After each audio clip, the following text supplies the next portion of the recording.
نشوف الجميع وصول البعثه ديال فريق اتحاد العاصمه الجزائري الى المملكه المغربيه لاجراء مقابله في نصف نهائي كاس الكونفدراليه الافريقيه.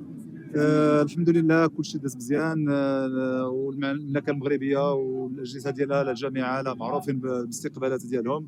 مشكورين المسؤولين ديال المطار وجده انقاد اللي سهلوا بزاف ديال الامور، والحمد لله كلشي داز بسلاسه، وموعدنا يوم المقابله ان شاء الله. كنشوفوا تبارك الله استقبال كبير من طرف الجماهير المغربيه البعثه الجزائريه ديالها. اييه، الجماهير المغربيه كما عرفت ديما كترحب بالضيوف بلاد الكرم.